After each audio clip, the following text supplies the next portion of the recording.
All right, I am going to teach you how to fold a parchment triangle.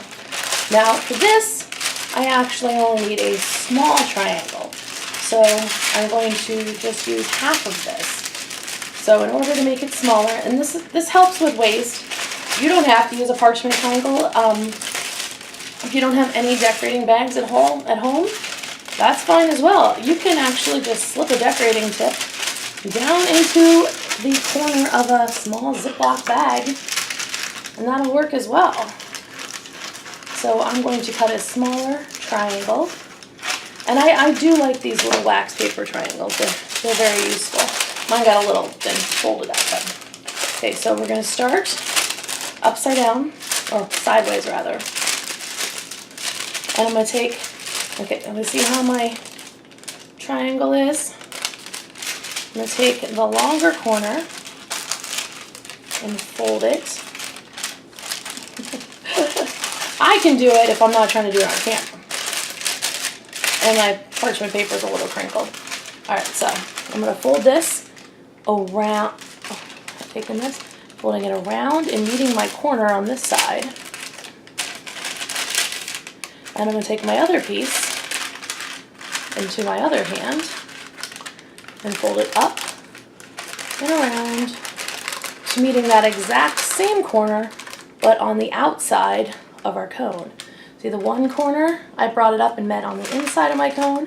The other corner, I brought it up on the outside. And we're going to pull those corners up until our end comes like a little point here. And you can actually, it should be, if you get it so tight that it's actually a little bit sharp. Now at this point, if you don't know what you're doing, you can always place a piece of Scotch tape here. Sometimes I do that just for the speed factor of things. Or you can spread your pieces out to crisscross them and then gently crisscross them and then gently fold them over. And then you're going to take your scissors and just snip off the end, not too big, and just drop your pastry chip in. I have a number 4 writer tip right now because I'm going to make the eyes. And while you're holding this in one hand, I made up some black frosting. I made a very light black since I am making a winter unicorn cake. Normally I just do black. Sometimes we get requests for gold eyes as well. Depends on what your theme is. And I just made a very small amount of this light black color because this is the only thing I'm going to be using it for. I actually might save my pastry bag and use this for the cutout cookies that we're going to do later the weekend for Christmas. Alright, so I got this down in here. And when you're putting it down in the bag, you want to try to put it down in further towards your tip. That'll prevent it from coming up and out. Now, you're going to fold it inward to try to keep all that icing down in your bag. Oops. And you don't want to overfill a bag because that's going to make it harder on your hand. And this is a very small bag to start with anyways. All right, and then we always squeeze some back out into our bowl, and basically we burp our bag. That way we make sure there's no air in there that's going to spit the icing out on your cake. So next we're going to do the unicorn eye. All right, to make my eyes, I'm actually going to sit in a chair in front of my cake. Oops. I gotta make sure I bump my camera stand here. Alright, I'm going to sit on a chair in front of my cake, so I'm at eye level with my cake, and I'm going to take something round. I am going to use this tip here. It's a large round tip, and I'm going to space out where I want my eyes. So essentially I'm looking at the cake straight on, and I'm going to determine that this here is about the center. I'm just going to put a little notch there. Doesn't matter because that's where we're going to put one of our rosettes for the main, and which means I want one of my eyes about here and one of my eyes about here. I'm going to take my tip, and I'm not going to put the entire rounded tip on there. I'm just gonna go around the edge. You can use anything round in your kitchen. We learn in the bakery, you use lids to things. You can use anything you find to make perfect circles.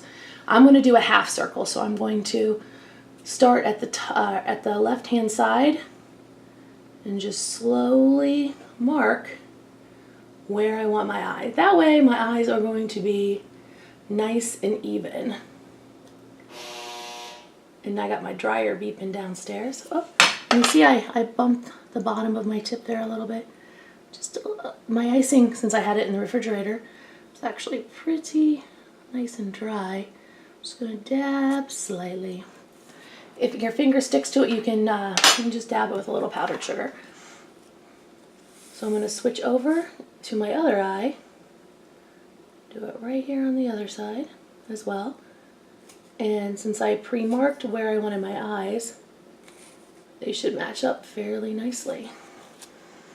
Alright, so you probably can't see my marks, they're very light.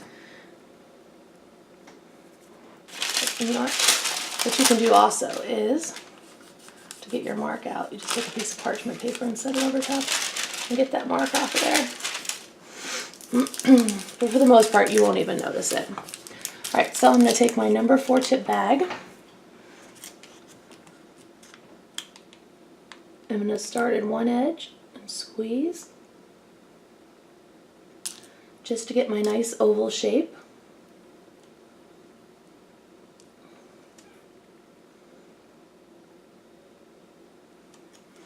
And then on this edge, I'm going to make 3 little eyelashes coming up. And I'm going to do the same with my other side over here. Let's start in the center. And then I'm going to give myself 3 little eyelashes on this side. Now, if you are not used to piping, I definitely recommend marking where you want your eyes to go. And I recommend you trying it out.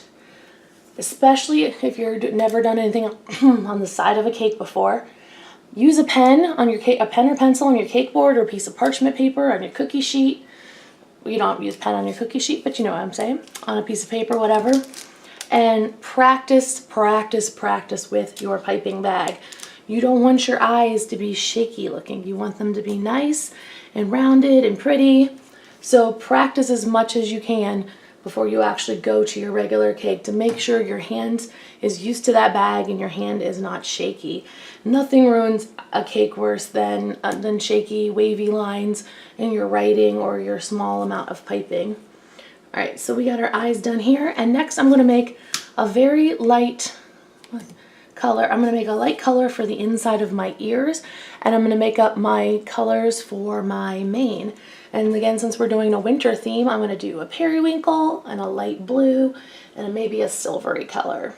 All right, I'm going to make up my colors, and I'm going to put them in a 1M bag, 1M tipped bag, and I'll get back with you. All right, so for my winter colors, I have chosen a light periwinkle, which is a blue-purple mix. I have chosen a light sky blue and a light teal. I have them all in tips with a star tip. This is a 1M, and these ones are an 822 tip.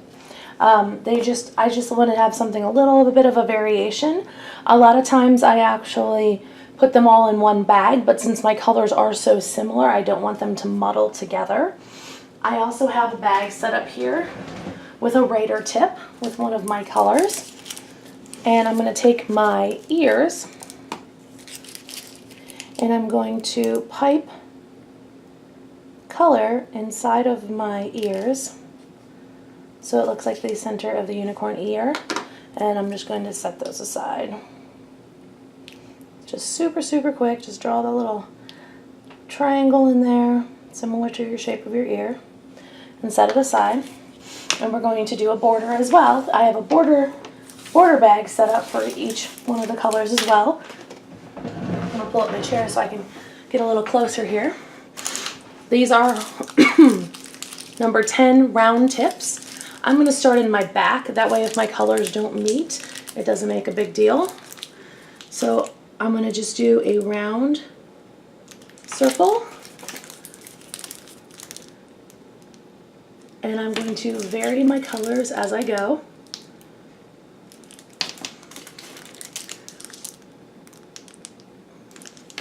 I'll be doing my teal, my periwinkle, and my light blue. Teal, periwinkle, light blue. And once you're fast enough, you can just basically eyeball your spacing. And I'm going to do all my teal and just leave enough space in between for all of my colors. As you can see, I have a little spot on the back here because I experimented a little while I was off camera. I was going to try to do something that didn't work out, so I just wiped it off, and it doesn't matter because this is just a display. And I'm going to do all of my one color first, just spacing it out so I can get my other colors in there. And you always start towards the back because if you don't end up spacing it properly, it won't make a difference.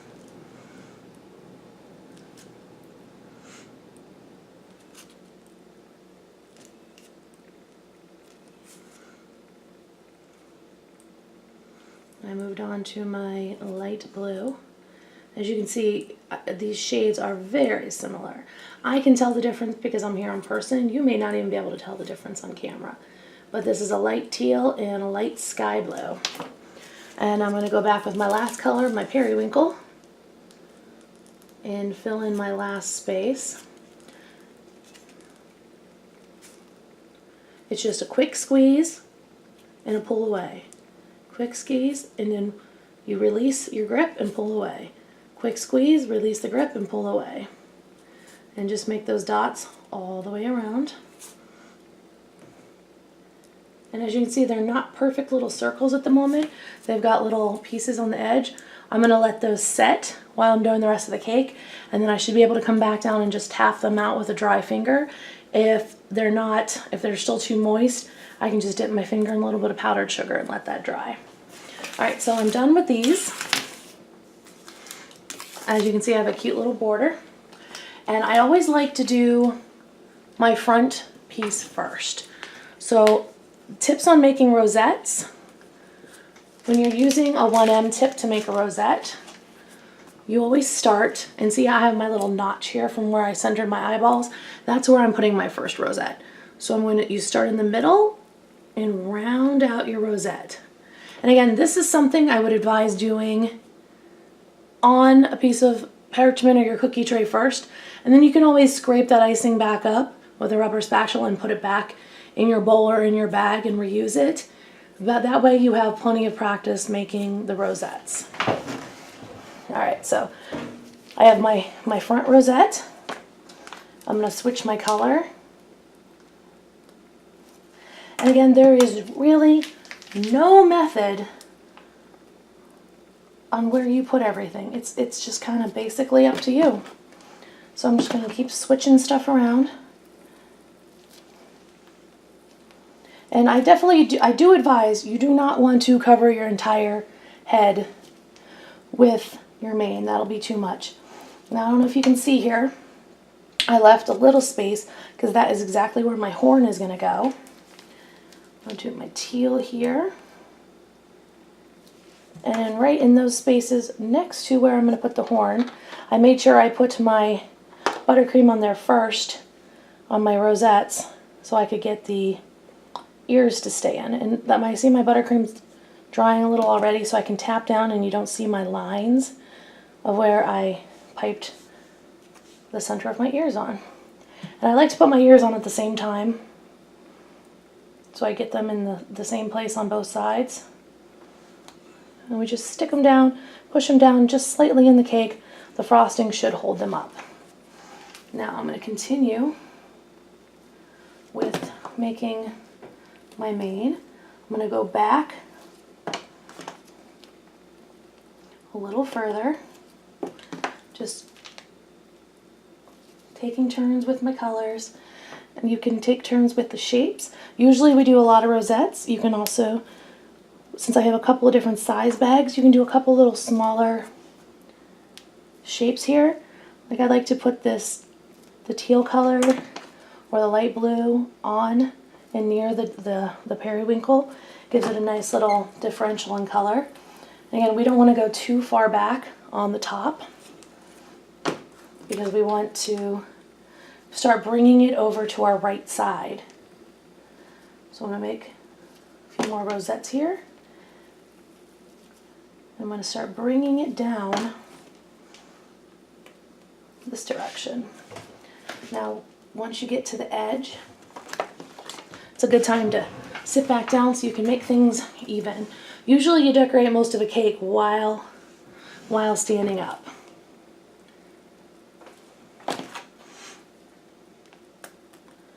So I'm making sure I vary my colors here. I'm working my way down.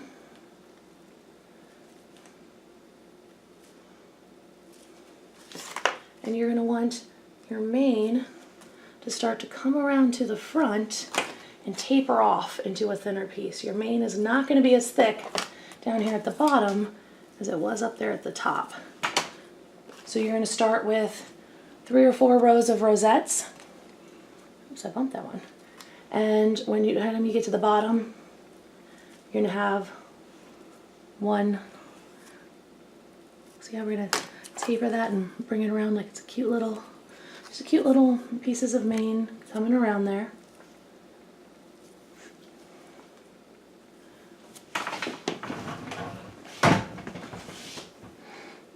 See how we have that here? Now I do have plenty of frosting. I'm going to go back and double check my spacing, and I feel like I can use a few more rosettes here and there on the top. Again, maybe some of the different shaped ones. If I had a light gray or a silver as well, or to make so it looks similarly to a silver color, I'd maybe pop some of those in there. If I had some white left over, I'd pop some of that in there as well. But I think these 3 colors go beautifully together, especially for a winter color. You want things to be fairly even. You don't want to go crazy with the rosettes in the back. All right, now while my icing is still moist, actually these are dry enough that I can go ahead and tap down these already. See how quick that happens? They just slightly crust over from sitting out in the air. Gently, just work your way around and tap them down.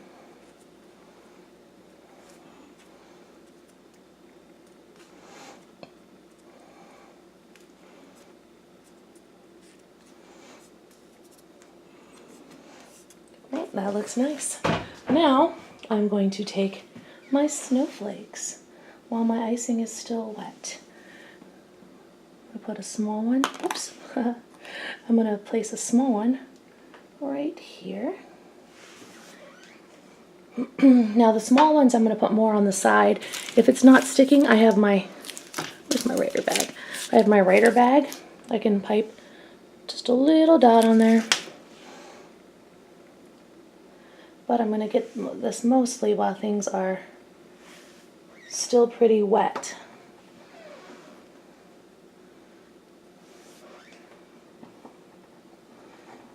I'm going to use one of these nice big ones. I'm going to just pop that right there on the side.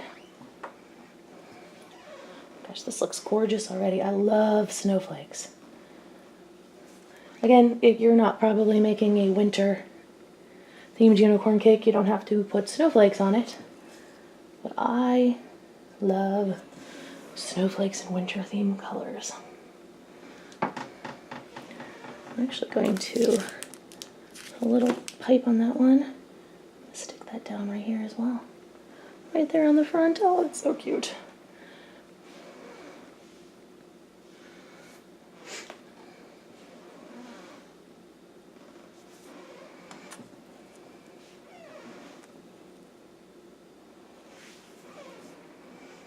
and some of the smaller ones on the sides of the mane here.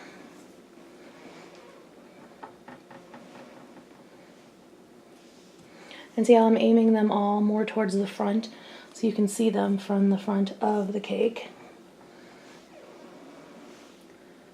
They're all little cute shiny snowflakes.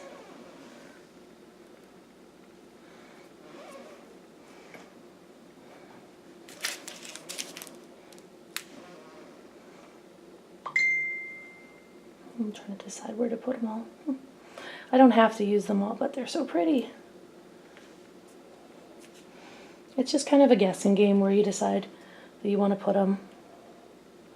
I think I'm going to put this one right down here on the board. I have that one right there on the edge. I'll put this one like it's tapering off of my mane there.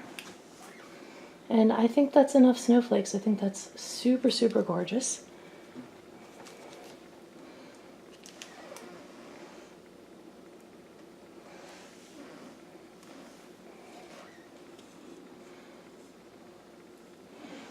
Maybe one more back here. I actually forgot I have these. These are actually peppermint. They're little pearls. Oh my gosh, that really adds to it. Oh, that makes it even better.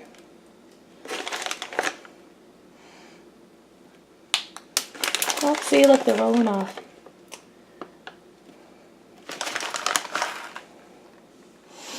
This is something you could use tweezers for if you have tweezers.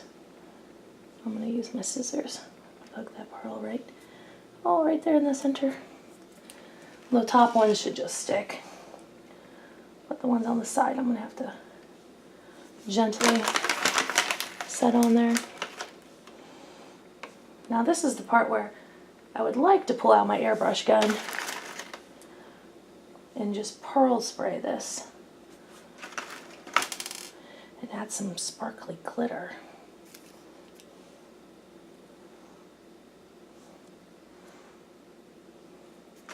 I'm just gently picking these up. These are, you can actually buy these little things at Walmart. They are only $1 for a small pack and they have multiple different colors. Oops. See, they're just rolling away. It's okay.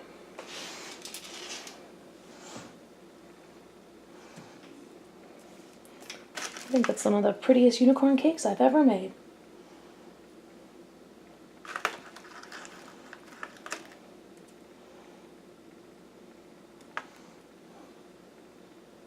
I think I'll add one more right here. Oh, look at that. It's so gorgeous.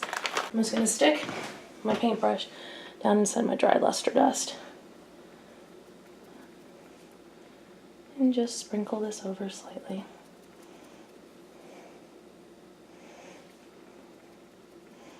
This would be the great part where we have glitter at the bakery.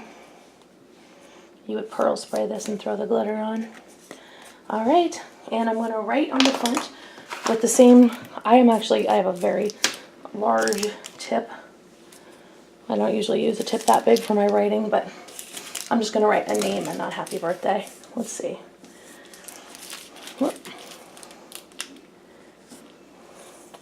What would be a good name to write?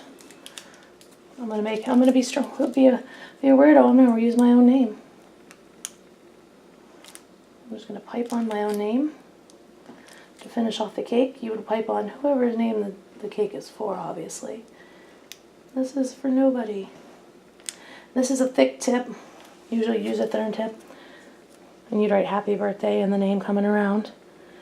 And my final touch, I have my horn. Now, my horn is going to be too tall. We discussed this when I originally did it. I just need to cut off a few inches off the bottom here. So I'm going to pause you and run down and get some clippers to cut the bottom off of that. So just a moment. All right, I'm back. I just trimmed off about 2 inches off the end. And I do recommend not placing your horn in typically until you're about ready to serve. So put that right there down, push it down as pretty far. You want the fondant part to actually go in down a little bit. And here, if you have any spaces around the horn, if you still have your bags, you can go ahead and prop a few more decorations around it. But check this out. I actually have some little sugar crystal glitter as well.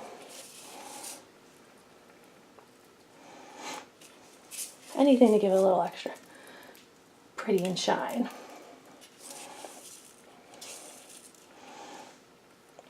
There you have it, a unicorn cake.